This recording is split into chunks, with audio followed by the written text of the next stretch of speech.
أعوذ بالله السميع العليم من الشيطان الرجيم بسم الله الرحمن الرحيم الحمد لله رب العالمين الحمد لله الذي ذكره شرف للذاكرين وشكره فوز للشاكرين وطاعته نجاة للمطيعين ثم الصلاة والسلام والتحية والإكرام على أشرف الأنبياء والمرسلين وخاتم النبيين ورحمة للعالمين جد الحسن والحسين بالقاسم محمد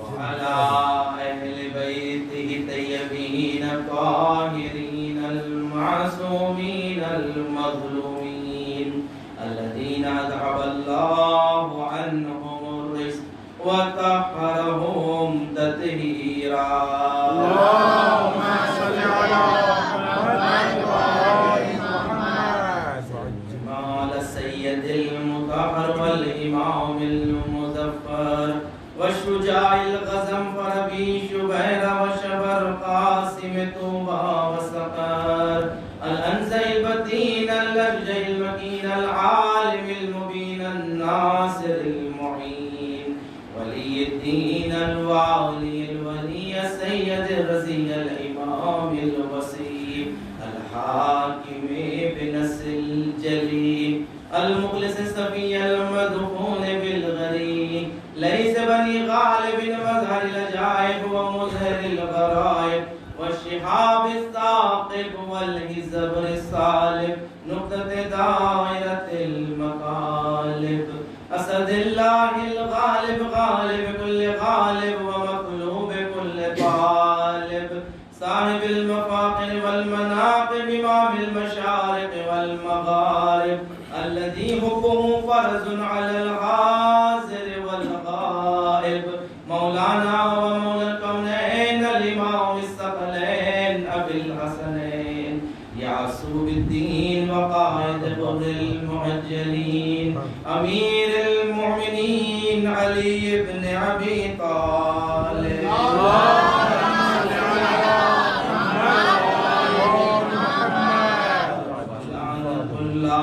على أعدائهم أجمعين من العالي إلى قيام يوم الدين أما بعد فقد قال رسول الله صلى الله عليه وآله وسلم من مات على حب آل محمد مات شهيدا اللهم صل على محمد وآل محمد وعجل فرجه ہر غم غمی سے روزہ ہے غم شبیر وہی ہے 1400 برس بعد بھی تاثیر وہی ہے ظاہرامی یقیناً ہمارے مرنے والے کے لیے جو سب سے عظیم ثواب رکھتا ہے مجالس سید الشہداء کا اور ذکر اہل بیت علیہ السلام کا اور یقیناً وہ مسائب وہ مصیبتیں ایسی ہیں کہ جیسے آج وہ مصیبتیں وارد ہیں اس لیے ہم اپنے مرنے والے پر نہیں روتے ہیں ہم اہل بیت پر روتے ہیں ظاہر گرامی اس روایت کے ذیل میں کچھ ارشادات آپ کی خدمت میں پیش کرنے سے پہلے چاہتا ہوں کہ ایک روایت فضیلت صلوات میں بیان کرتا چلوں اور ایک مسئلہ اموات کے متعلق نماز میت کے متعلق بیان کرنا چاہتا ہوں روایت میں ہے پیغمبر اکرم محمد مصطفیٰ صلی اللہ علیہ وسلم آپ فرماتے ہیں کہ الصلاۃ علیہ نور فی القبر نور علی الصراط و نور فی الجنہ، مجھ پر درود کا بھیجنا قبر میں نور بن کر آئے گا، بولے صراط پر نور بن کر چلے گا اور جنت میں نور بن کر رہے گا۔ پیغمبر نے فرمایا کہ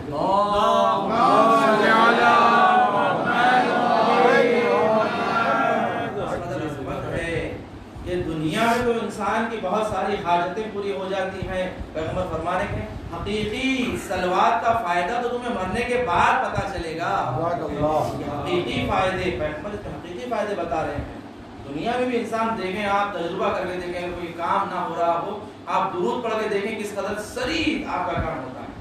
پیغمبر فرما رہے ہیں کہ مگر بہترین نتیجے جو درود کے آئیں گے، تمہارے قبر میں نور بن کر آئے گا۔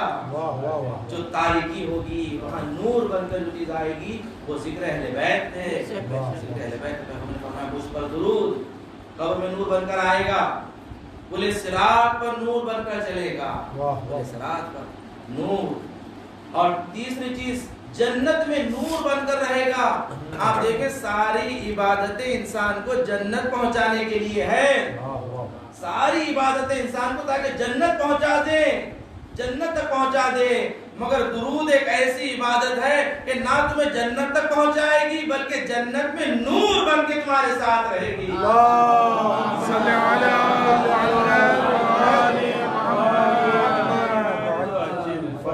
ذالک گرامی، آپ دیکھیں کہ نماز میت کے بارے میں کہ نماز میت واجبات میں سے جو اللہ نے جو 8 قسم کی نمازیں ہم پر واجب رکھی ہیں ان میں سے ایک نماز میت، نماز میت کا پڑھنا واجب۔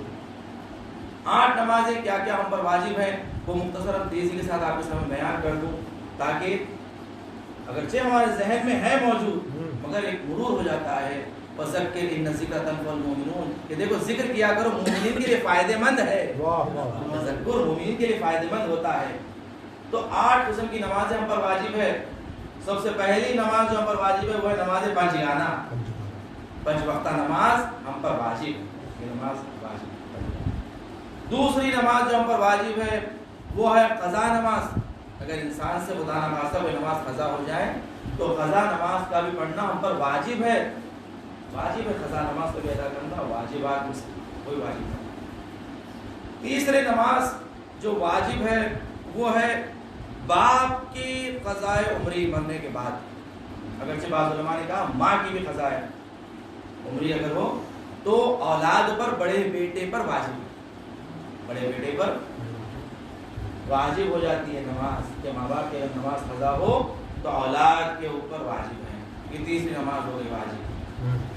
اور چوتھی نماز جو واجب ہے وہ ہے نماز طواف۔ نماز طواف کہ خدا ہم سب کو خانہ کعبہ کا طواف نصیب فرمائے، اس لیے کہ خانہ کعبہ وہ مکان ہے کہ جہاں پر مولا کائنات کی ولادت ہوئی ہے، وہاں ہم زیارت کرتے ہیں اس مقام کی کہ جہاں سے مادر مولا کائنات خانہ کعبہ میں داخل ہوئی تھی، اس مقام کی زیارت۔ تو اگر اللہ کسی نصیب کر دے تو اسے خانہ کعبہ کی طواف کے بعد 2 رکعت نماز طواف کا پڑھنا واجب ہے، یہ بھی واجب نمازوں میں سے۔ 5ویں نماز جو نماز واجبات میں سے ہے وہ ہے نذر کی نماز۔ اگر انسان نے نذر کیا ہو اگر میرا کوئی کام بن جائے تو میں 2 رکعت نماز پڑھوں گا، نذر کی ہو تو نذر کرنے سے آپ کے اوپر نماز واجب ہو جاتی ہے، وہ 2 رکعت نماز واجب ہو جاتی ہے، 2 رکعت نذر کی نماز۔ اس کے بعد 6ٹھی نماز ہے جو واجبات میں سے ہے وہ ہے نماز استجاری۔ نماز استجاری اگر آپ نے کسی سے نماز استجاری لی ہے ذمے میں کہ میں کسی مرحوم کی نماز قضا نماز پڑھوں گا اور اس کے مقابل میں نے اجرت لے لی، وصول کر لی، تو جیسے ہی آپ نے اجرت وصول کر لی اب آپ کی گردن پر آ گیا روز قیامت میں آپ جواب دینے والے ہیں اس کی نماز کی، آپ جواب دینے والے ہیں۔ نماز استجاری کہتے ہیں، نماز استجاری اگر کسی نے ذمہ قبول کیا ہے تو اس پر یہ نماز واجب ہو جاتی ہے، اس اس پر واجب ہو جاتا ہے۔ اس کے بعد 7ویں نماز، نماز آیت واجبات میں سے اگر سورج گرہن لگ جاتا ہے، چاند گرہن ہو جاتا ہے، یا خدا نخواستہ زلزلہ ہو جاتا ہے، تو ہم پر نماز آیت واجب ہو جاتی ہے، نماز آیت کا پڑھنا۔ نماز آیت بھی واجبات میں سے ہے۔ اگر کسی انسان کو بعد میں پتہ چلے تو اس کی قضا بھی واجب ہے، اس کی قضا بھی واجب ہے کہ اس قضا انجام دے، قضا انجام دے۔ جیسے اگر ماہ مبارک رمضان میں جہاں 6 دن کی نماز قضا پڑھائی جاتی ہے، نماز آیت بھی پڑھائی جائے قضا کی، نماز آیت بھی ایک قضا پڑھائی جائے، تاکہ اگر اس سال میں اگر کسی کی نماز قضا رہ گئی ہو تو وہ قضا ادا ہو جائے۔ اور 8ویں نماز جو واجب ہے وہ ہے نماز میت۔ یہ نماز میت واجب ہے کہ دیکھیں بغیر نماز کے آپ کسی جنازے کو دفن نہیں کر سکتے ہیں، دفن نہیں کر سکتے، واجب ہے، واجبات میں سے۔ اگر کسی جنازے کو بغیر نماز کے دفن کر دیا گیا ہو، جیسے کورونا کے حالات میں، ابتدائی حالات میں ایسے ہو رہا تھا، بغیر نماز کے، بغیر غسل و کفن کے دفن کر دیا جا رہا تھا۔ دیکھیں گے اگرچہ غسل و کفن اب نہیں دیا جا سکا، مگر نماز کے لیے کہا گیا ہے کہ اگر بغیر نماز کے دفن بھی کر دیا گیا ہو تو قبر پر کھڑے ہو کر نماز پڑھی جائے، اسی قبر پر کھڑے ہو کر مگر نماز ادا کی جائے۔ نماز اس قدر لازمی ہے، ضروری ہے، اس لیے کہ جب تم پیدا ہوئے تھے تو تمہارے کان میں اذان و اقامت کہہ دی گئی تھی، اذان و اقامت دے دی گئی تھی، اب نماز باقی تھی۔ اب وہ نماز جب تم اس دنیا سے جاتے ہو تو تمہاری نماز میت پڑھی جاتی ہے۔ صلوات پڑھیں محمد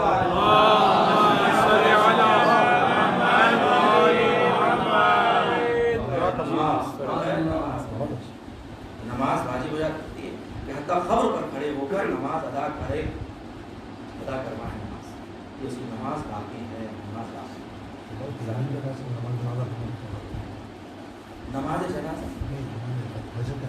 نماز وحشت قبر فقط شب اول وہ بھی مستحب نماز ہے۔ نماز لیلۃ الدفن فقط پہلی شب ہی، دفن کی پہلی شب میں ہی پڑھا جاتا ہے، دوسری یا تیسری شب میں استحباب وارد نہیں ہوا ہے۔ ہاں کوئی بھی قربت کی نیت 2 رکعت نماز قربت اللہ آپ پڑھ کر فجر کی طرح ہدیہ کر سکتے ہیں، نماز ہدیہ پڑھ سکتے ہیں میت کے لیے، سال بھر زندگی بھر پڑھ سکتے ہیں، مگر نماز لیلۃ الدفن فقط شب اول قبر، شب اول قبر کی بڑی تاکید آئی ہے کہ پیغمبر اکرم محمد مصطفیٰ صلی اللہ علیہ وسلم آپ نے فرمایا ہے کہ اپنے مرنے والے کے لیے جو سب سے بہترین قبر میں کام آنے والی چیز پہلی شب میں آپ نے کہا صدقہ نکالو، صدقہ دو، اس کے لیے صدقہ نکالو۔ اگر صدقہ نہیں نکال سکتے ہو تو اس کے 2 رکعت نماز لیلۃ الدفن پڑھو، 2 رکعت نماز لیلۃ الدفن پڑھو کہ اسے کام آتی ہے، یہ 2 رکعت نماز سے کام آتی ہے۔ اس قدر اہمیت ہے صدقہ نکالنے کی اور یہ 2 رکعت نماز پڑھنے کی۔ 2 رکعت نماز اگرچہ دونوں کی جا سکتا ہے، صدقہ بھی نکالے، نماز بھی پڑھیں، نماز بھی پڑھیں، بڑی اہمیت ہے۔ آیت اللہ محمد تقی بہجت فرماتے ہیں کہ میں نے اپنے استاد کاظمینی کے رہنے والے تھے، جنہوں نے کاظمینی کہتے کہ ان کی ایک عادت تھی کہ جب بھی کوئی میت لائی جاتی تھی تو اس کا نام پوچھ لیا کرتے تھے اور اس کے لیے 2 رکعت نماز پڑھتے تھے۔ تو ایک مرتبہ اس شہر میں ایک شخص جو فوت ہو گیا تھا وہ خواب میں آیا، خواب میں آنے کے بعد اس نے اپنے رشتہ داروں کو کہا کہ شب اول قبر جو مجھے بہترین نماز کام آئی ہے وہ آیت اللہ کاظمینی کی 2 رکعت نماز۔ کہتے ہیں کہ دیکھو سب سے کہا کرو فلاں مرنے والے کی 2 رکعت نماز پڑھ دیں، التماس کریں کہ کوئی نماز پڑھ لیں، نہیں معلوم کس کی نماز کام آ جائے، کس کی نماز کام آ جائے۔ کہا تو اس نے کہا کہ شب اول قبر کہ 2 رکعت نماز ہے آیت اللہ کاظمینی کہ ان کی نماز نے مجھے نجات دی۔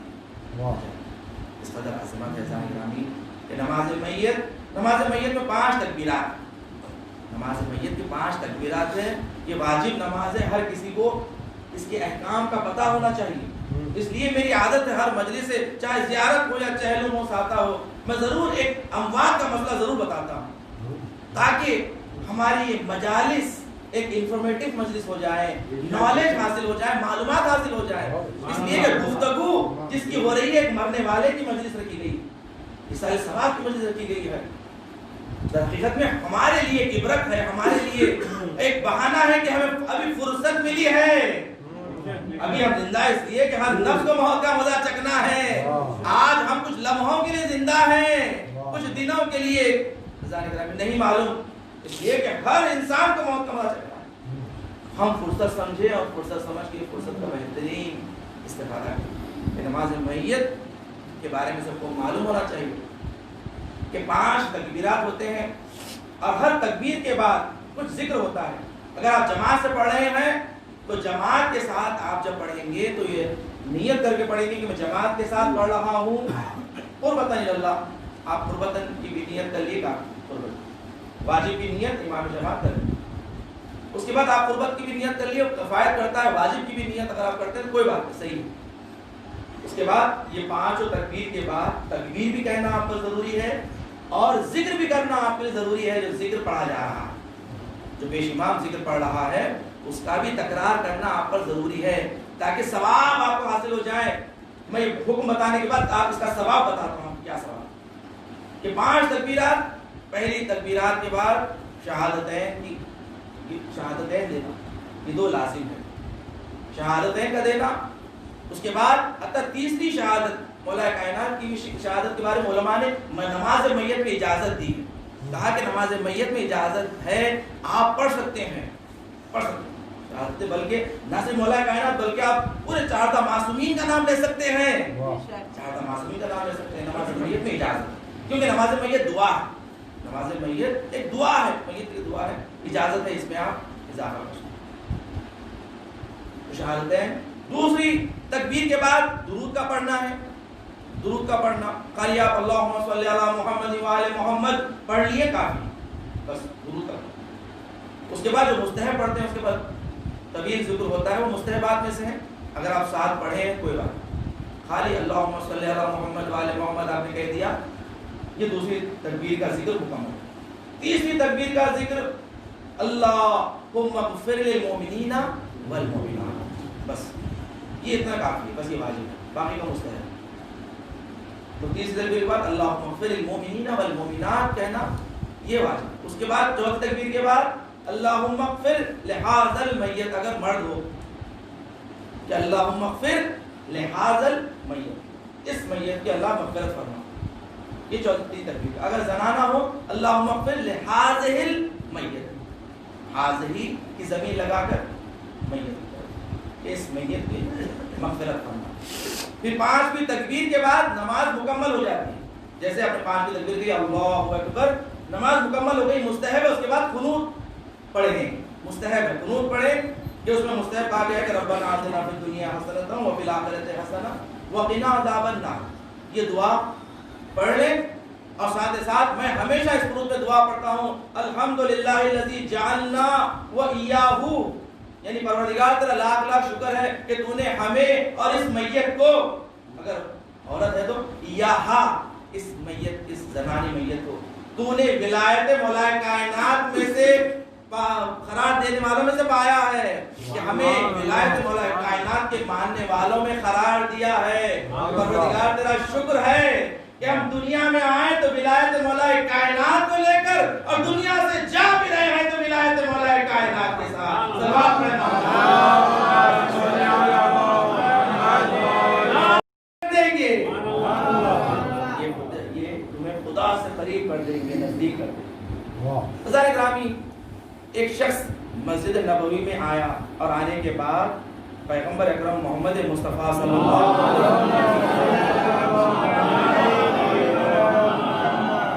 قریب آ کر سوال کرتا ہے رسول اللہ متی یوم القیامہ، پروردگار یوم قیامت کب آنے والی ہے، قیامت کا دن کب آنے والا ہے؟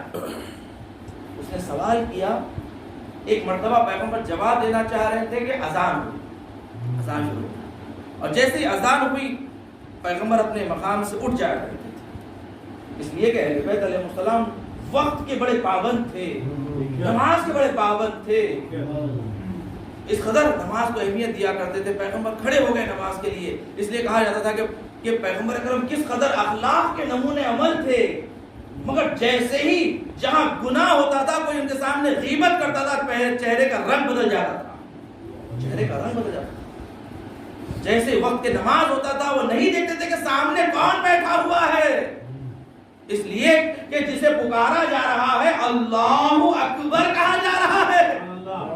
دیکھیں کسے کہا جا اللہ اکبر, تو پھر جہاں اللہ اکبر کہہ دیا پھر اب کوئی خدا کے مقابلے میں بڑا نہیں ہوتا. نماز کے لیے کھڑے, کیا آپ نماز کے لیے کھڑے ہو گئے؟ ذرا سوچیں کس قدر اہمیت ہے اول وقت کے نماز کی. کہ چھٹے امام جعفر صادق علیہ السلام آپ فرماتے ہیں کہ امتحنوا شیعتنا علی اوقات الصلاۃ, کہ ہمارے شیعوں کو نماز کے وقت پر امتحان کرو. ہمارے شیعوں کو امام ہمارے دیکھو ہمارے شیعوں کو اوقات نماز پر امتحان کر لو, ٹیسٹ کر لو. دیکھیں ہر چیز کے لیے ایک ٹیسٹ ہوتا ہے, شوگر ٹیسٹ ہوتے ہیں, ہائی بلڈ پریشر کا ٹیسٹ ہوتا ہے, وزن کے لیے ٹیسٹ کیا جاتا ہے کہ کتنا وزن ہے, کیا ہے, نفس دیکھا جاتا ہے, ہر چیز کے لیے ٹیسٹ ہوتا ہے. جب امام فرما رہے ہیں ہمارے شیعوں کے لیے بھی میں تمہیں ایک ٹیسٹ دے بتاتا ہوں کہ انہیں امتحان کرنا ہو تو دیکھو کہ اوقات صلاۃ میں دیکھ لو نماز کے وقت پر یہ بے چین ہوتے ہیں یا نہیں, ان کے چہرے کا رنگ بدلتا ہے یا نہیں. اس لیے کہ جو وقت پہ نماز پڑھنے کی جو اہمیت ہے, اہل بیت وقت پہ نماز پڑھا کرتے تھے, اہل بیت کا چاہنے والا وقت پر نماز پڑھا کرتا ہے. یہ کہتے ہیں کہ ایک تہران کے پیش امام ہیں, دیکھتے ہیں کہ بہت بڑی مسجد, اس میں ایک تاجر ہے, تہران کا بڑا مشہور تاجر, بہت دولت مند, مگر ہمیشہ اول وقت مسجد میں رہتا ہے نماز اول وقت. اس لیے کہ بڑے جو تاجر ہوتے ہیں, بڑے بزنس مین ہوتے ہیں, انہیں وقت بڑا کم ملتا ہے, فرصت بڑی کم ہوتی ہے, بڑے بڑے میٹنگز ہوتے ہیں, ملاقاتیں ہوتی ہیں, کانفرنس ہوتے ہیں.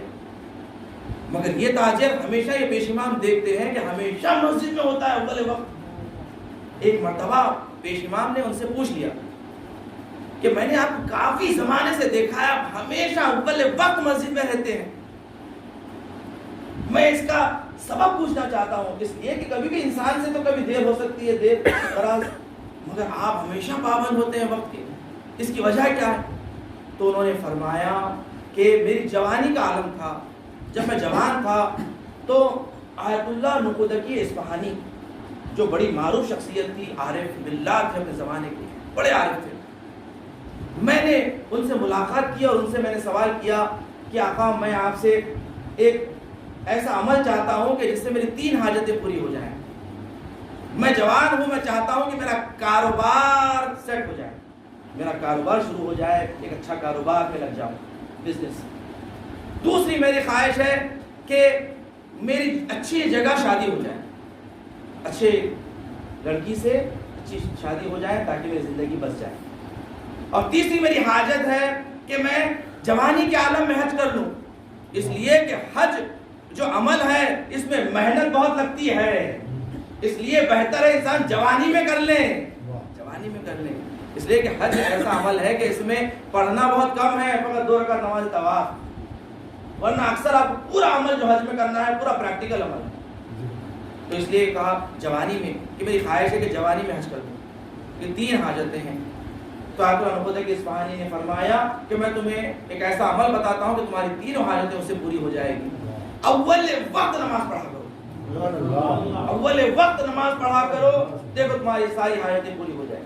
اس نے کہا کہ 3 حاجتوں کے لیے ایک ہی عمل, کہا کہ دیکھو چابیوں میں بھی ایک ماسٹر کی ہوتی ہے, ایک ماسٹر کی ہوتی ہے جس سے ہر تالا کھل جاتا ہے. اول وقت نماز پڑھنے سے تمہاری ہر مشکل حل ہو جائے گی. صلوات پڑھے محمد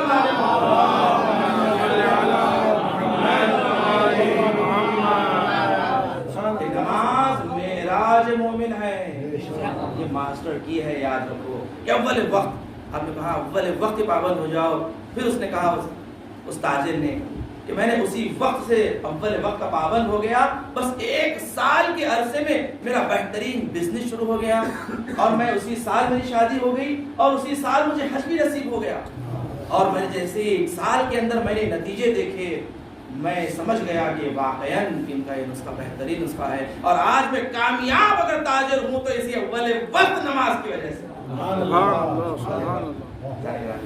اہل بیت علیہ السلام نے فرمایا امتحنوا شیعتنا علی اوقات الصلاۃ, کہ نماز کے اوقات میں ہمارے شیعوں کا امتحان کرو، ہمارے شیعوں گرامی۔ جب آیا وہ شخص آ کر نبی سے پوچھا رسول اللہ متا یوم القیامہ، رسول اللہ بتائیں کہ یوم قیامت کب آنے والی ہے؟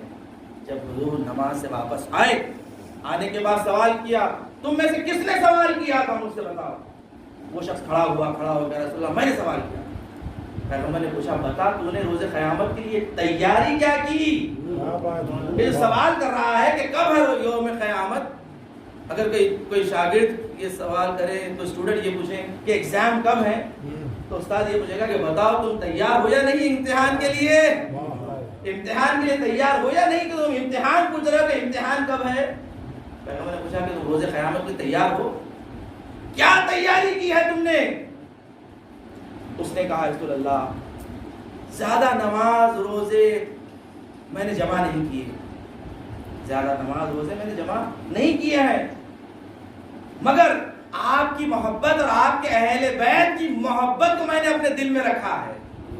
یا رسول اللہ میں نے زیادہ نمازیں زیادہ روزے میں نے جمع نہیں کیے ہیں، مگر آپ سے محبت اور آپ کے اہل بیت کی محبت میرے دل میں ہے۔ پیغمبر نے جیسے ہی سنا کہا کہ پروردگار تمہیں انہی کے ساتھ محشور کرے گا کہ جس سے تم محبت کرتے ہو۔ صلوات پڑھیں محمد علی محمد۔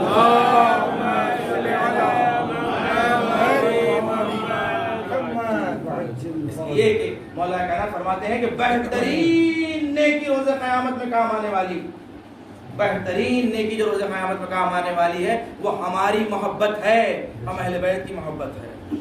اور بدترین گناہ جو روز قیامت میں انسان کو منہ کے بل جہنم میں ڈال دیا جائے گا وہ ہم سے بغض ہے۔ سبحان اللہ سبحان اللہ۔ کہ بدترین گناہ اہل بیت سے بغض ہے، بغض ہے۔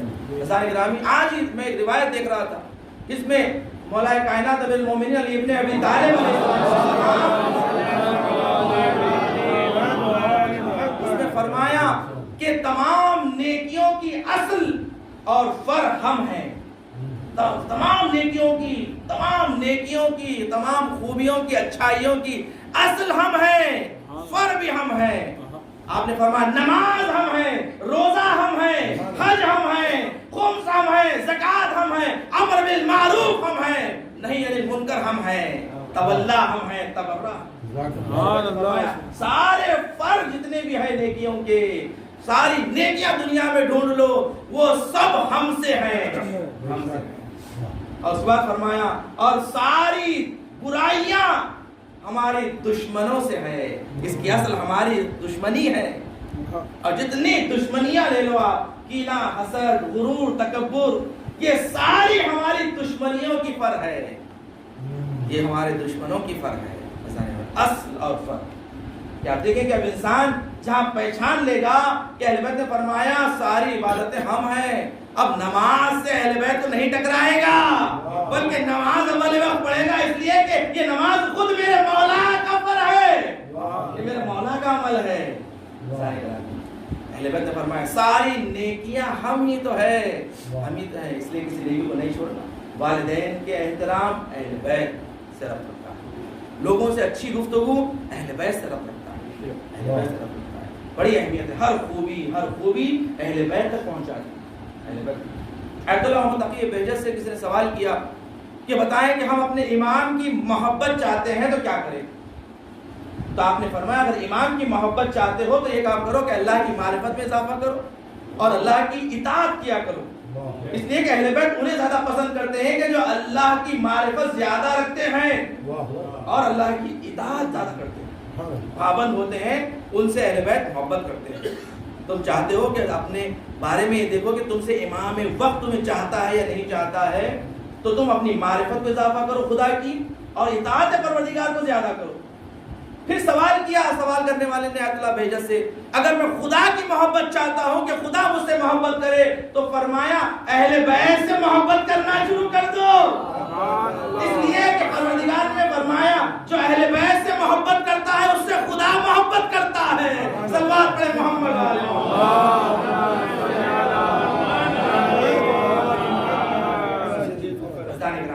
کہتے ہیں کہ محبت کی بڑی اہمیت ہے، محبت اہل بیت انسان کو خدا شناس بناتی ہے، محبت اہل بیت انسان کو نیکیوں کی جانب لے کر آتی ہے، نیکیوں کی جانب یہ بہترین وسیلہ ہے، بہترین وسیلہ ہے۔ آپ دیکھیں جہاں فرش عزا بچھائی جاتی ہے، مجالس برپا ہوتے ہیں، یہاں کس کی گفتگو ہوتی ہے؟ دین کی گفتگو ہوتی ہے، اخلاقیات کی گفتگو ہوتی ہے، شریعت کی گفتگو ہوتی ہے۔ اہل بیت تمہیں یہاں تک پہنچاتے ہیں، یہاں پہنچاتے ہیں۔ اور یہ گناہوں سے بچنے کا سب سے بہترین وسیلہ ہے، گناہوں سے بچنے کا۔ اللہ نے کہا اہل بیت کی محبت اپنا لو۔ اللہ نے اجر رسالت میں اطاعت نہیں مانگی، اللہ نے اجر رسالت میں محبت مانگی، اس لیے کہ اطاعت محبت کے ساتھ آسان ہو جاتی ہے۔ اطاعت اس لیے کہ ہم کامیاب جبھی ہو سکتے ہیں کہ جب اطاعت کریں، مگر اللہ نے محبت کیوں مانگی، مودت کیوں مانگی؟ اس لیے کہ اطاعت اگر محبت کے ساتھ ہوتی ہے تو نور علی نور ہو جاتی ہے، نور علی نور ہو جاتی ہے۔ محبت مانگی، اس محبت کی 3 نشانیاں عزیزان گرامی ربط مسائل کہ دیکھیں 3 نشانیاں بتائی ہے کہ دیکھو اس لیے کہ انسان اگر دنیا میں ممکن ہے کہ محبت کا دعویٰ کر لیں، محبت کا دعویٰ اس لیے کہ جب تک دنیا ہے زندگی ہے فقط یہ ہمارا دعویٰ ہے، حقیقت تو انسان کو مرنے کے بعد ہی پتہ چلے گا کہ کس قدر محبت تھی، کس درجے کی محبت تھی۔ اس لیے کہ محبت کے بھی درجے ہوتے ہیں، محبت کے بھی درجے ہوتے ہیں۔ مولا کہنا امیر المومنین علی ابن ابی طالب علیہ السلام آپ فرماتے ہیں کہ جو شخص دل سے اور زبان سے اور اپنے ہاتھوں سے ہماری محبت اور ولایت کا اقرار کرتا ہے اور ہمارا ساتھ دیتا ہے، ہمارا ساتھ دیتا ہے، وہ ہمارے ساتھ جنت میں برابر ہوگا، ہمارے ساتھ ہوگا۔ جو دل سے، زبان سے اور اپنے عمل کے ذریعے اہل بیت کی مدد کرتا ہے، اہل بیت کی مدد کرتا ہے، وہ ہمارے ساتھ جنت میں ہوگا۔ اس کے بعد فرمایا دوسرے درجے میں کہ جو لوگ دل سے محبت کرتے ہیں اور زبان سے بھی اقرار کرتے ہیں مگر وہ لوگ اپنے ہاتھوں سے یا اپنی زندگی سے ہماری مدد نہیں کرتے، وہ لوگ جنت میں کمتر درجے پہ ہوں گے۔ امام نے فرمایا جنت میں ہوں گے ضرور مگر کمتر درجے پہ ہوں گے۔ اس کے بعد فرمایا جو شخص دل سے ہم سے چاہتا ہے، ہم سے محبت کرتا ہے مگر زبان سے اقرار نہیں کرتا یا عمل کے ذریعے ہمارا ساتھ نہیں دیتا، مولا نے فرمایا وہ جنت میں ہوگا، جنت میں ہوگا۔ اب جنت میں کئی مراتب ہیں، کئی مرتبے ہوتے ہیں، مولا نے فرمایا نہیں اسے جنت تو ملے گی، ضرور ملے گی مگر بہت کم ترین درجہ اسے مل جائے گا۔ تو درجے ہیں، محبت میں مودت میں بھی درجے ہوتے ہیں۔ انسان زندگی میں کوشش کرے کہ مودت اور محبت اہل بیت کے درجوں کو اپنی اضافہ کرتے جائیں، اضافہ کرتے جائیں۔ مولا نے 3 نشانیاں بتائی ہیں، 3 علامتیں بتائی ہیں کہ دیکھو ہماری محبت تم میں ہے یا نہیں۔ اگر تم دنیا میں ٹیسٹ کرنا چاہتے ہو تو دیکھو 3 چیزوں سے ٹیسٹ کرو۔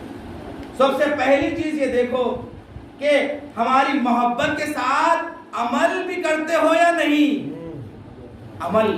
اس لیے کہ مولا نے فرمایا کہ دیکھو ہماری محبت رکھتے ہو تو فقط دعویٰ نہ ہو بلکہ ساتھ میں عمل بھی ہو، عمل بھی ہو کہ ہمارے ساتھ عمل کرو اور تقویٰ اپنا لو، پرہیزگاری اپنا لو۔ اس لیے کہ مولا نے فرمایا میں امام المتقین ہوں، میں امام المتقین ہوں، اگر تم اپنا امام مجھے بناتے ہو تو متقی بن جاؤ، متقی بن جاؤ۔ اس لیے کہ میں امام المتقین ہوں، امام المتقین۔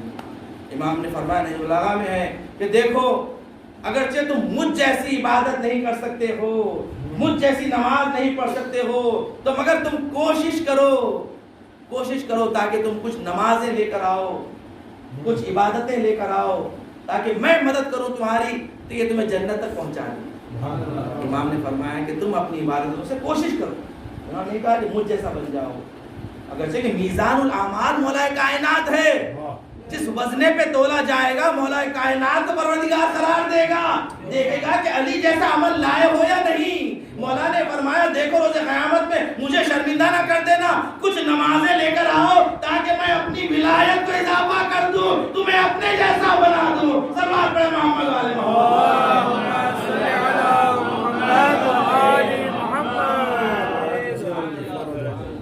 ایمان کے ساتھ، محبت کے ساتھ عمل۔ امام نے فرمایا دیکھو عمل بھی ساتھ لے کر آؤ، اس لیے کہ ایمان عمل دونوں ایک ساتھ ہوتے ہیں، ہمیشہ اللہ نے ایک ساتھ بیان کیا، ایمان و عمل دونوں ضروری ہیں۔ دوسری نشانی امام نے فرمایا کہ دیکھو ہمارے چاہنے والوں کی محبت تمہارے دل میں ہے یا نہیں ہے؟ ہمارے چاہنے والوں کی محبت تمہارے دل میں اگر موجود ہے تو سمجھ لینا ہماری محبت کا دعویٰ سچا ہے. اگر ہمارے چاہنے والوں سے تمہارے دل میں دشمنی ہے، بغض ہے، تو سمجھ لو کہ ابھی تمہاری محبت کامل نہیں ہوئی ہے. ہماری محبت کامل نہیں ہوئی ہے. اس لیے کہ ہمارے چاہنے والوں سے کبھی دشمنی نہ کرنا. علی کے چاہنے والوں سے، ولایت علی رکھنے والوں سے کبھی دشمنی نہ رکھنا. دشمنی نہ رکھنا. واقعہ ہے ساتھ امام موسی کاظم علیہ السلام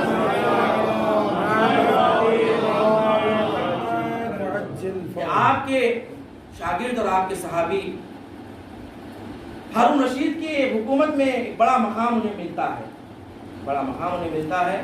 وزیر بن جا، اجازت سے، امام کی اجازت سے انہوں نے وزارت کو قبول کیا. تو ایک مرتبہ اہل بیت کا چاہنے والا ان سے ملاقات کے لیے آتا ہے. ان سے ملاقات کے لیے آتا ہے تو انہوں نے اسے ملاقات سے انکار کر دیا. ملاقات سے انکار کر دیا، اسے واپس کر دیا. جب یہ مدینہ پہنچے امام سے ملاقات کے لیے تو غلام نے جیسے دروازہ کھولا اور امام کو جا کر بتایا کہ آپ کے چاہنے والے آئے ہیں، تو امام نے کہا انہیں واپس لوٹا دو، کہو کہ مجھے وقت نہیں. انہیں واپس لوٹا دیا. واپس چلے گئے. دوبارہ آئے. دوبارہ آنے پر دخل باب کیا. امام کے غلام نے امام کو کہا، امام نے کہا انہیں واپس لوٹا دو. اس طرح کئی مرتبہ وہ آتے گئے چلے گئے. دیکھ سمجھ گئے کہ امام اسے ناراض ہے. امام اسے ناراض ہے. ایک مرتبہ مدینے کی گلیوں میں ٹھہر گئے. جیسے ہی امام گزر رہے تھے امام کے قدموں میں گر گئے. آ کر کہا مولا مجھ سے کیا خطا ہو گئی کہ آپ مجھ سے ملاقات نہیں کر رہے ہیں؟ تو امام نے فرمایا تم نے ہمارے چاہنے والے کو اپنے در سے واپس کر دیا تھا. وہ اپنی مشکل لے کر تمہارے پاس آیا تھا اور تم اس کی مشکل حل کر سکتے تھے. تم نے اسے واپس لوٹا دیا. یاد رکھو جو ہمارے چاہنے والوں کو اپنے در سے واپس کر دیں ہم اسے ناراض ہیں. اس نے کہا مولا میں بتایا میں کیا کروں؟ امام نے کہا جا کر اس کی رضایت لے کر آؤ، اس کی حلالیت لے کر آؤ. کہا مولا وہ کوفے میں ہیں، میں بھی کوفے کیسے جاؤں واپس آؤں؟ امام نے کہا جاؤ جنت البقیع، وہاں پر تمہیں ایک ناقہ ملے گا کہ جو تیار کھڑا ہوا ہے، اس ناقے کے پر سوار ہو جانا، وہ تمہیں کوفے پہنچا دے گا. اس سے جا کر اجازت لے کے حلالیت لے کر آؤ. کہتا میں گیا. جانے کے بعد جیسے ہی جنت البقیع میں نے دیکھا کہ ناقہ کھڑا ہوا ہے، میں نے ناقے پر بیٹھ گیا. بیٹھنے کے بعد وہ چند قدم آگے بڑھا. جیسے ہی میں نے دیکھا کہ کوفے کی گلیوں میں ہوں، کوفے کی گلیوں میں. میں اس کے گھر گیا. گھر جانے کے بعد دخل باب کیا. وہ نصف شب میں پریشان ہو کر آیا. جیسے ہی دیکھا کہ وزیر آیا ہے میرے گھر پر، اس نے کہا کہ آپ نے کیوں زحمت کی ہے؟ کہا کہ میں ابھی اس وقت مدینے سے آیا ہوں اور امام نے مجھ سے ملاقات سے انکار کر دیا ہے. جب تک تم مجھے معاف نہیں کرو گے امام مجھ سے ملاقات نہیں کریں گے. اس نے کہا کہ میں نے آپ کو معاف کیا. اس نے کہا نہیں، ایسے نہیں، بلکہ میں زمین پر لیٹ جاتا ہوں، اپنے رخسار کو زمین پر رکھتا ہوں، تم اپنے پیر کو میرے رخسار پر رکھنا. اس نے کہا یہ کیا کہہ رہے ہیں آپ؟ میں ایسے نہیں کر سکتا، آپ وزیر ہیں، میں نے آپ کو معاف کیا. کہا نہیں، میں اپنے مولا کے سامنے ایسے ہی جاؤں گا. اس نے بڑے اصرار کے بعد وہ اب زمین پر لیٹ گیا، چہرے کے بل اس نے پیر رکھا. اس نے کہا ایسے نہیں، بلکہ پیروں کو ایسے رکھو تاکہ میرے چہرے پہ نشان آ جائے، نشان آ جائے. اس نے پیروں کو اس طرح رکھا کہ نشان آ گئے. اس کے بعد اسی ناقے پر سوار ہو کر واپس مدینے آیا. جیسے ہی مدینے واپس آیا امام نے ہاتھوں کو پھیلا کر اسے سینے سے لگایا. سینے سے لگا کہا میں نے تجھے معاف کیا. صلوات پڑھے محمد و آل محمد.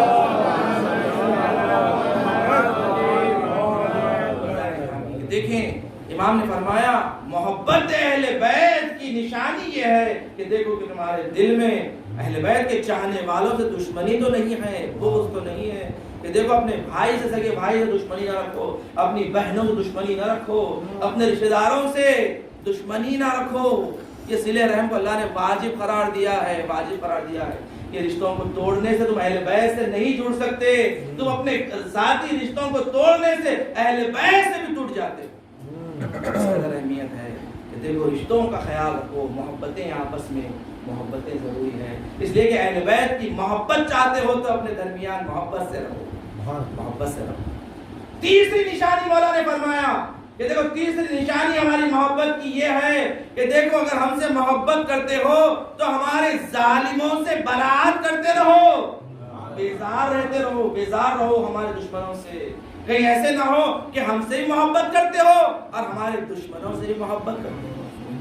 امام نے فرمایا وہ جھوٹا ہے جو کہتا ہے ہم سے محبت کرتا ہے مگر ہمارے دشمنوں کی محبت اس کے دل میں ہے، وہ جھوٹا ہے، وہ جھوٹا ہے۔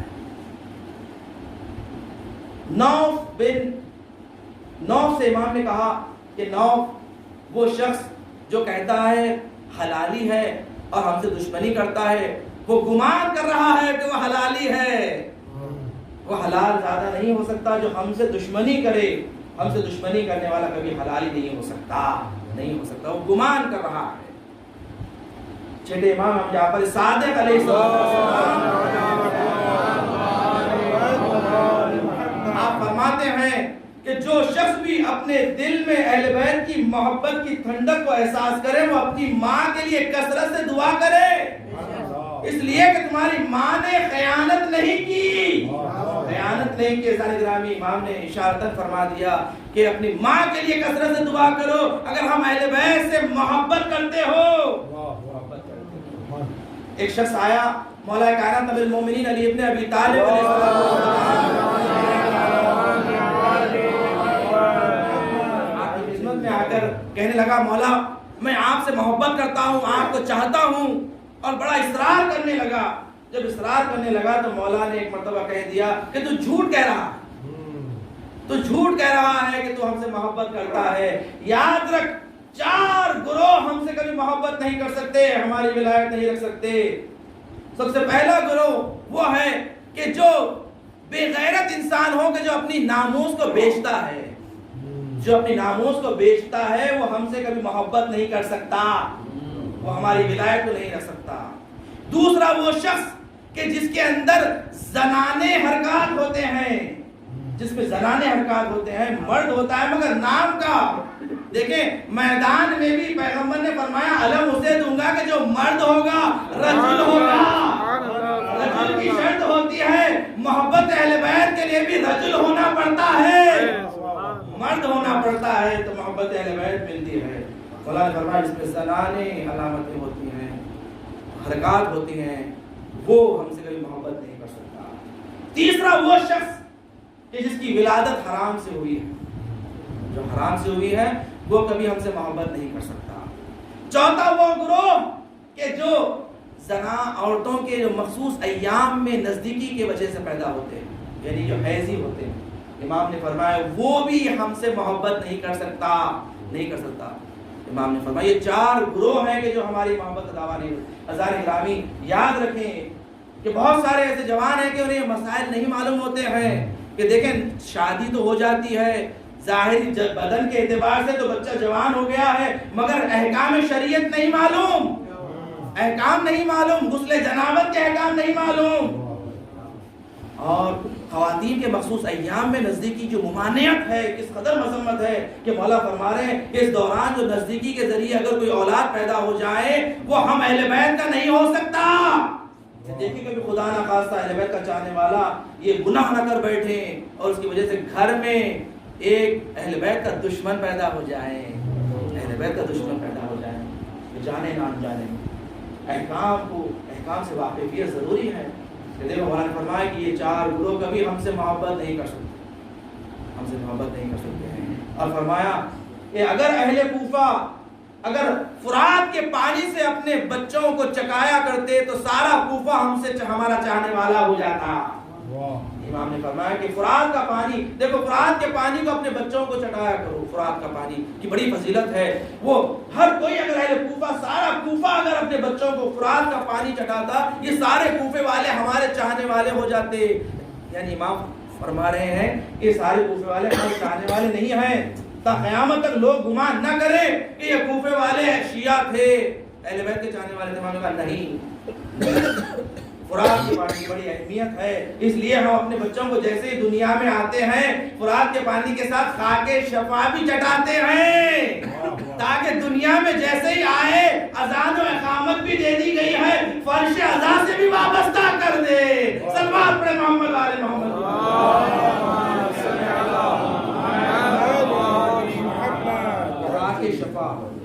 دفعہ اپنے بچوں کو چٹایا جیسے ہی دنیا میں آتی ہے. عزائز گرامی، اس قدر اہمیت ہے محبت اہل بیت کی کہ ایک شخص کو ایک سیاہ غلام کو لایا گیا مولا کی خدمت میں اور کہا گیا کہ مولا اس نے چوری کی ہے. مولا نے اس سے اقرار لیا، 3 مرتبہ اقرار لیا. اس نے اقرار کیا کہ میں نے چوری کی ہے. امام نے اس کی انگلیوں کو کاٹ دیا. کاٹنے کے بعد وہ اپنے ہاتھ میں اپنی انگلیوں کو کٹے ہوئے انگلیوں کو لے جا رہا تھا. تو راستے میں ابن قوا نامی ایک خوارج میں سے تھا، دشمن اہل بیت تھا، دشمن مولا تھا. اس نے جیسے ہی دیکھا کہ علی نے اس غلام کے انگلیوں کو کاٹ دیا ہے، اب یہ بہترین موقع ہے، اس لیے وہ جانتا تھا کہ یہ غلام علی کا چاہنے والا تھا. اب علی نے اس کی انگلیوں کو کاٹا ہے، اب یہ علی کے بارے میں کچھ نہ کچھ ضرور کہے گا. آیا آنے کے بعد کہنے لگا، سوال کرنے لگا، بتا کس نے تیری انگلیوں کو کاٹا؟ اس کاسیا پوست نے سمجھ گیا کہ یہ مجھ سے سوال کر رہا ہے، اعتراض آمیز سوال کہ مجھ سے کچھ سننا چاہتا ہے. اب اس نے کہا کہ سن، کس نے میرا ہاتھ کاٹا ہے؟ میرا ہاتھ امیر المومنین، سید البشر، وصی رسول خدا، زوج بطول، ابی الحسنین، علی ابن ابی طالب.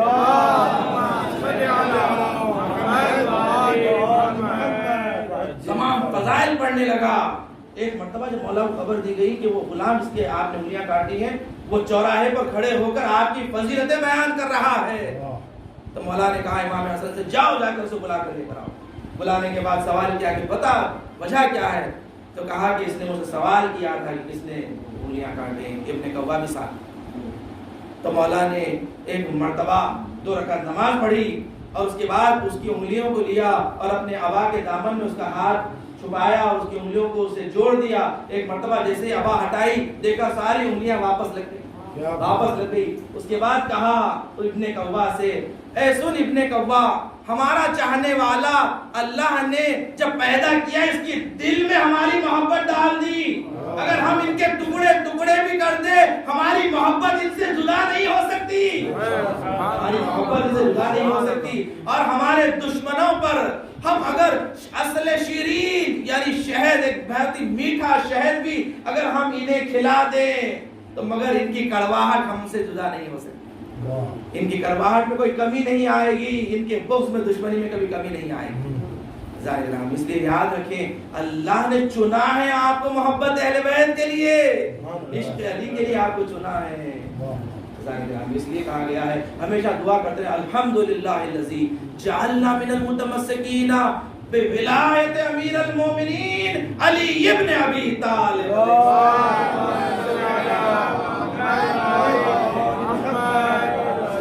بہت بڑی نعمت ہے کہ ولایت مولا کائنات جہاں نماز میت پڑھائی جاتی ہے. تو آیت اللہ مرزا تبریزی سے، مرزا شیراز آیت اللہ جواد ملکی تبریزی سے سوال کیا گیا کہ جو نماز میت میں پڑھا جاتا ہے کہ اللہم انا لا نعلم منہ الا خیرا، کہ پروردگار میں اس مرنے والے کے بارے میں کچھ نہیں جانتا سوائے خیر کے، نیکی کے. اگر کوئی گنہگار ہو، ہم جانتے ہیں گنہگار ہے، کہ اس کے لیے بھی جملہ کہا جا سکتا ہے. تو انہوں نے کہا کہ اگر علی کا چاہنے والا ہے تو ضرور کہا جائے گا، اس لیے کہ ہر خیر کی اصل ولایت علی ہے. ہر خیر کی اصل، ہر نیکی کی اصل ولایت علی ہے. اگر وہ ولایت علی کا رکھنے والا ہے تو اس کے لیے جملہ ضرور کہا جائے گا کہ پروردگار میں کچھ نہیں جانتا سوائے خیر. اس قدر اہمیت ہے. ایک مرتبہ شہزادی نے مولا سے سوال کیا، یا علی میں نے سنا ہے کہ مدینے والے آپ کو سلام نہیں کر رہے ہیں. سوچے شہزادی کا یہ جملہ غور کریں گے کہ شہزادی نے جو فرمایا کہ صبت علیہ ایام، صبت علیہ مصائب لو انہا صبت الایام سے نہ لیا، کہ اگر یہ مصیبتیں دن پر چڑھتی تو رات میں تبدیل ہو جاتی. اس قدر مصیبت ہے شہزادی کے اوپر، کہ شہزادی کے اوپر فقط وہ دروازہ گرنا، پہلو شکستہ ہونا یہ مصیبت تھی.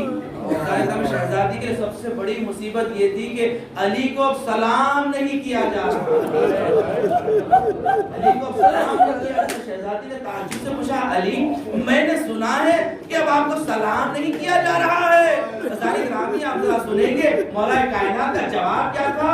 آپ نے کہا شہزادی اب تو سلام کرنا تو بہت دور کی بات ہے، اب علی سلام کرتا ہے، اب علی کے سلام کا جواب علی کے سلام کا جواب نہیں ملتا ہے۔ عزیزان گرامی شہزادی کے لیے یہ بڑی سخت مصیبت تھی کہ علی کا سلام کا جواب نہیں دیا جا رہا ہے۔ ہاں ایک مرتبہ شہزادی نے اپنا حق ماننے کے لیے دربار میں گئی۔ آپ جانتے ہیں نا بدر تو بہانہ تھا، علی کا حق مانگنے کے لیے شہزادی گئی تھی، علی کی ولایت مانگنے کے لیے شہزادی گئی تھی۔ ایک ہاتھ پہلو پر اور ایک ہاتھ عصا کا سہارا لیے ہوئے شہزادی جب مسجد میں گئی تھی، دربار میں گئی تھی حق مانگنے کے لیے، جب کافی دیر ہو گئی، جب شہزادی واپس آئی ہے تو گھر میں ایک مرتبہ جناب زینب نے ماں سے یہ نہ پوچھا ماں حق ملا یا نہیں ملا، بلکہ ایک مرتبہ ماں کے بالوں کو دیکھا، دیکھنے کے بعد پوچھا اب ماں آپ کے بال سفید ہو گئے؟ 18 سال کے سن میں بتائیں کہ کسی بیٹی کے بال سفید ہو سکتے ہیں؟ کہ کچھ بھی وقت کے عرصے میں شہزادی مسجد گئی اور واپس آ گئی، شہزادی کے ساتھ کیا مصیبتیں گزر گئی کہ آپ کے بال سفید ہو گئے؟ جناب زینب نے ماں کے بالوں کو دیکھا، ایک مرتبہ پیروں کی جانب دیکھا، کہا اب ماں کیا کسی نے آپ کو بیٹھنے کے لیے نہیں کہا؟ اب ماں آپ کے پیروں میں ورم آ گیا۔ ایک مرتبہ شہزادی نے زینب کو سینے سے لگایا، کہا زینب تیری ماں کو تو کچھ گھنٹوں کے لیے کھڑایا گیا، اے زینب تجھے شرابی کے دربار میں جانا ہے، کوفے اور شام کا سفر کرنا ہے، تجھے قیدی بن کر جانا ہے۔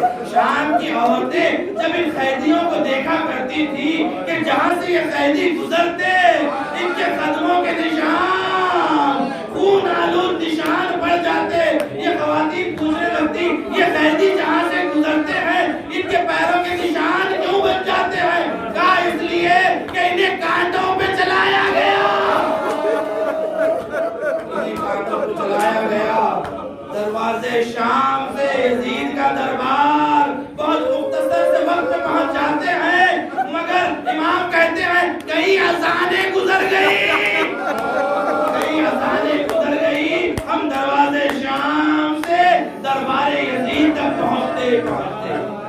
عزیزان گرامی یہ مجلس ساتھ کی ہے بعنوان چہلم رکھی گئی ہے، ذرا یاد کرے جہاں ہم اپنے مرنے والے کا چہلم کرتے ہیں تو ایک کربلا کا چہلم یاد آ جاتا، جہاں پر ایک بہن کو بڑی تمنا تھی چہلم کروں گی دھوم سے میں کربلائی کا، پرسا دیا کوئی نہیں زہرا کی جائی کا، ہوگا ہجوم قبر میں ساری خدائی کا، چہلم تو کر چکی میں دلفگار یا حسین، آخر کبھی تو آئیں گے سوار یا حسین۔ شہزادی کو بڑی تمنا تھی کہ میرے بھائی کے مزار پر ظاہر آئے۔ عزیزان گرامی کس حال میں زینب نے بھائی کی قبر کی زیارت کی، ایک مرتبہ جیسے ہی ناقہ قریب ہوا شہزادی نے اپنے آپ کو ناقے سے زمین میں گرا دیا، گوٹیوں کے سہارے بھائی کی قبر پر پہنچی، کہا بھیا تیری بہن زینب کو قیدی بنائے ہوئے، بھیا زینب تیری امانت کو شام میں چھوڑ آئی ہے، بھیا سکینہ شام کے زندان میں گزر گئی۔ عزیزان گرامی جب یہ قافلہ مدینے واپس پہنچا، جیسے ہی مدینے واپس پہنچا شہزادی اپنی ماں کی قبر پر گئی۔ یہ آپ جانتے ہیں نا اولاد کو ماں سے بڑی محبت ہوتی ہے، جناب زینب اپنی ماں کی قبر پر پہنچی، جانے کے بعد اب بیان کرنے لگی اماں تیری زینب قیدی بنائی گئی، اماں زینب کے بازوؤں میں رسد باندھی گئی، اماں تیری زینب شرابی کے دربار میں جانا پڑا، اماں تیری زینب کوفے و شام کے بازاروں میں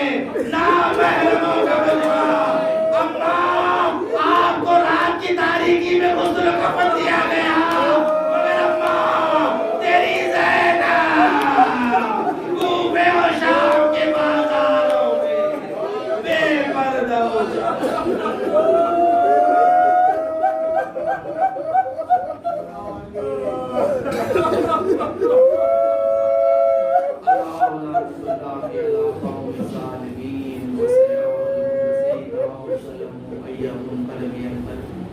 بارلاہ پروردگارہ ہم سے ذکر قلیل کو قبول فرما پروردگارہ مرحومہ کو درجات عالیہ نصیب فرما پروردگارہ ان مجلس کا ثواب ان آنسوؤں کا ثواب مرحومہ کو شفاعت مادر حسین کی صورت میں نصیب فرما درجات عالیہ نصیب فرما خان والے مرحومہ کو صبر جمیل عنایت فرما انہیں کوئی غم نہ دے سوائے غم حسین پروردگار تجھے واسطہ محمد والے محمد کا جو مومنین بیمار ہے تو شفا کاملہ واجلہ عنایت فرما دنیا میں جہاں جہاں مومن مومنات ان کی جان مال عزت و آبرو دین و ایمان کی حفاظت فرما مقامات مقدسات کی حفاظت فرما علماء اعلام مراجع کرام کا سایہ ہمارے سر پر قائم و دائم فرما دشمنان اہل بیت دشمنان اسلام کو نیز کو نابود فرما بیت البقیع کی تعمیر دے کر نصیب فرما امام زمانہ کے ظہور میں تاجیل فرما امام کے آوان و انصار میں شمار فرما امام سے گزارش ایک مرتبہ سورہ حمد 3 مرتبہ سورہ اخلاص کی تلاوت فرما شہر بانو نصرت بیگم مرحومہ مشہورہ بنت میر محمد علی صاحب مرحوم کے لیے